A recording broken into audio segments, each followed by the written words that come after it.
Proudly we hail.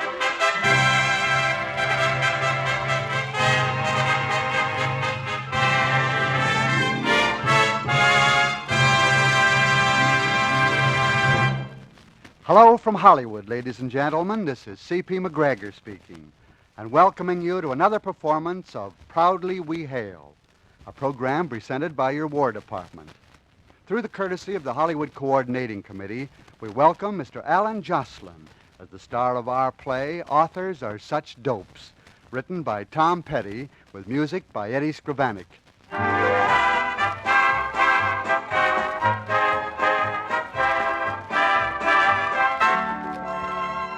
Hugh Seddett's first novel is Selling Like Hotcakes. But so far as the public's concerned, the book is by Don Torrance, the pen name chosen by Hugh's publisher, Mr. Feingold. And here he is. All right, take a memo, Miss Klotch. Sit here. Okay. Comfortable? Okay. Quote, I want every employee of the Planet Publishing Company to put their shoulders to the wheel and do a lot of constructive thinking about Bitter Tears by Don Torrance. I want you to hit the line and come up fighting. I want you to take the bit in your teeth and put your nose to the grindstone with a lot of sincere promotion ideas for Bitter Tears. I've just ordered another 500,000 copies printed. Unquote. Now, you see that every department head gets a copy of that. That's all, Miss Klotch. You can get off my lap now. Okay. All right. Oh, I'll see that author now if he's still out there. Mr. Feingold will see you now. Oh, thank you. Hello, Mr. Feingold. Ah, come right in, Mr. Torrance. Have a seat. Do you have to keep on calling me Torrance? Oh, now, my boy, let's don't have any more arguments about that silly name of yours. You know, I've spent a lot of time and money finding a sincere pen name for you. Okay, Don Torrance wrote Bitter Tears, but remember to make out the royalty checks to Hugh Seddet, Hughseddit. You said it. Now you got me saying it.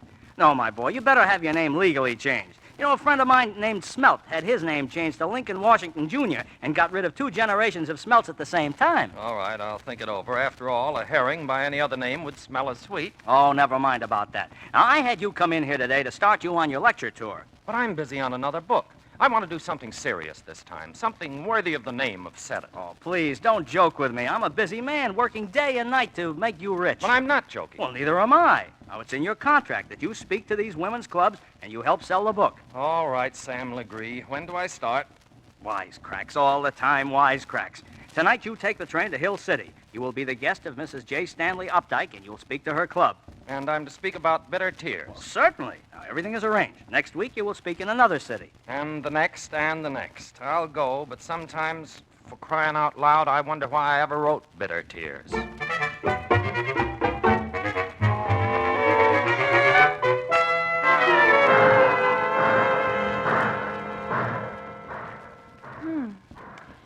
Doesn't look like what I expected, but he's the only stranger to get off the train at Hill City. I'll take a chance. Pardon me, were you expecting someone to meet you? Why, yes, I rather expected to encounter Mrs. J. Stanley Updike. Well, you came pretty close. You're now encountering Miss Sally Updike.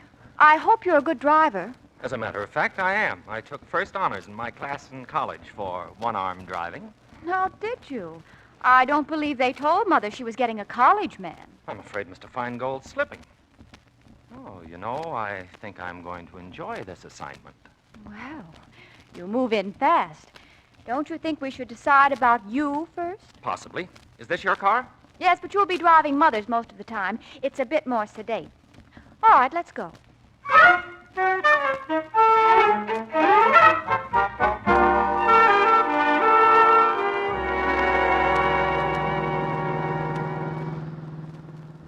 This car handles pretty well. Keep an eye open for speed cops, will you? I'm going to let her out a bit. You'll do nothing of the sort.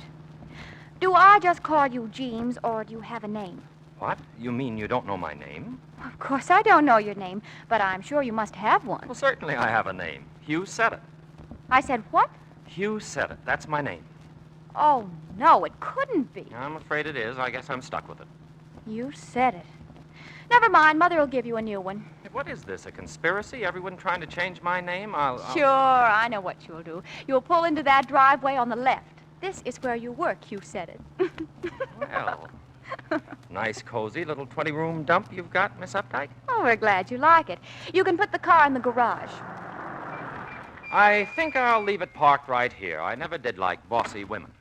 Well, I've never known a chauffeur with worse manners. What, you think I'm a chauffeur? Me, a chauffeur? I'm beginning to wonder. Is that you, Sally? Oh, yes, Mother. I have your new chauffeur here, but I think we'd better send him back to the agency. Nonsense. We need him. The agency recommended him very highly. Madam, Hmm. Madam, will you please quit circling around me like an Indian in a war dance? You'll do. I'll have to order new uniforms. You're far too large to wear Henry's old ones. All right. Get the limousine out. I want you to drive me to the station. Mother, did you hear from Don Torrance? Yes, the telegram said he'd be in this morning. I suppose I'll have to meet every train. What is your name, young man? What? Oh, just call me Jeems.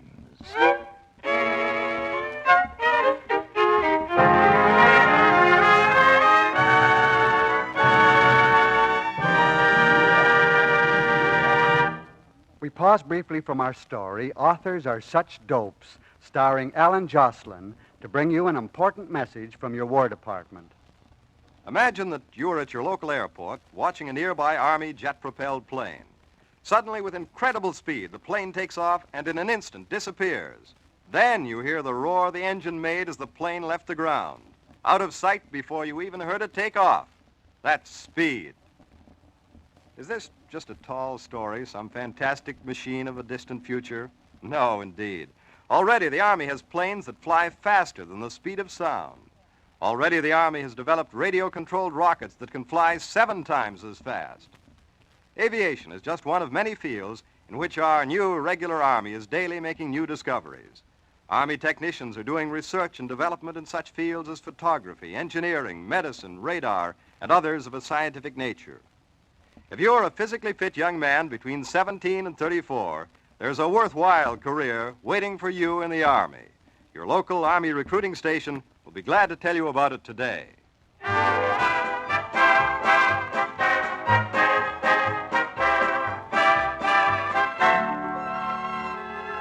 Act 2 of Authors Are Such Dopes, starring Allyn Joslyn as Hugh said it. Well, it's almost time for Mrs. Updike's club meeting, and the famous Mr. Don Torrance is still among the missing. But here comes Hugh. Maybe he'll admit his identity. Sorry to disturb you again, madam, but I've been to every hotel in Hill City. Your author must have taken a powder. Taken a powder?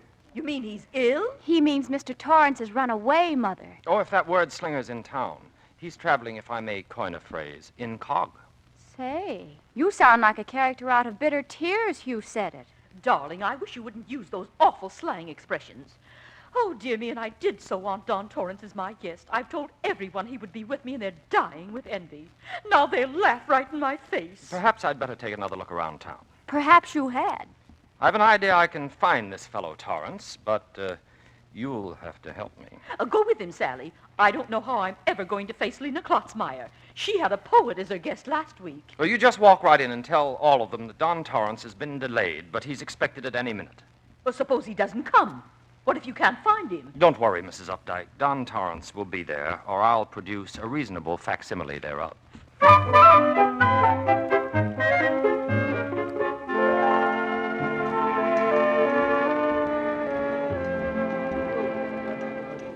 That'll be all, waiter. Thank you, sir. All right.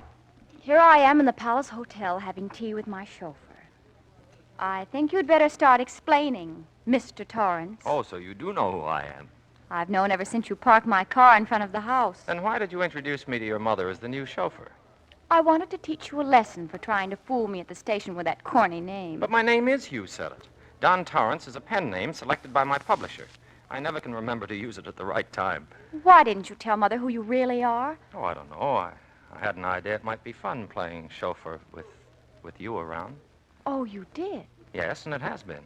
Only your mother takes this club thing pretty seriously. I think it would break her heart, to say nothing of her pride, to show up at the club empty-handed. Oh, I'm not going to disappoint her. I'm going over there right now.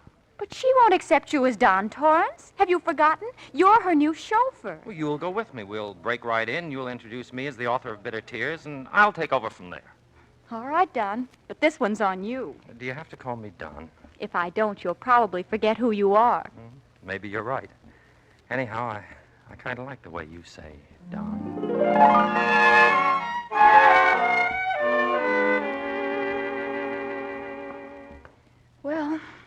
we are. It's your move, Don. Go ahead, Sally. I'm right behind you. You better be. Quickly, tell them who I am. Ladies, I bring you Don Torrance, the author of Bitter Tears. He's all yours, Mother. Hello, Mrs. Updike. What, you? Good afternoon, ladies. I'm so sorry. But I'm afraid I don't understand. There. I'll get right into my lecture, Mrs. Updike. After all, I am unpardonably late. You said it. Mother, such language.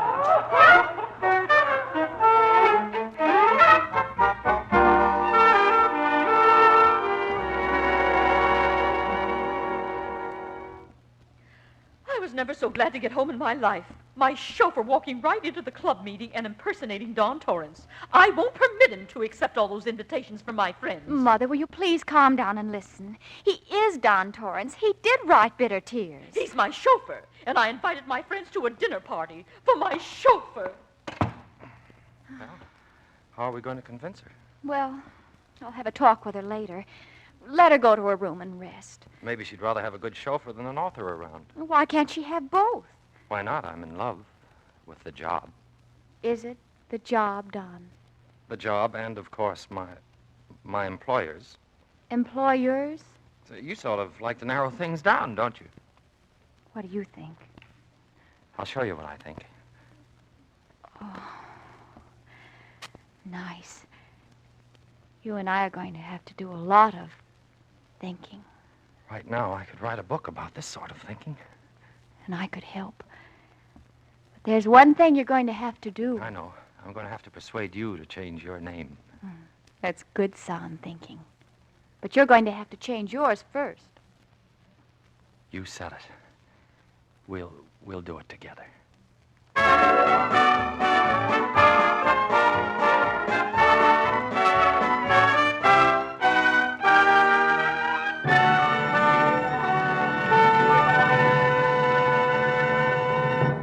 This is C.P. McGregor speaking. I hope you've enjoyed our Proudly We Hail story starring Allyn Joslyn. Before leaving you, Don Forbes has an important message for all of us. The atomic bomb has proved that atomic power can be used in small quantities to do large amounts of work.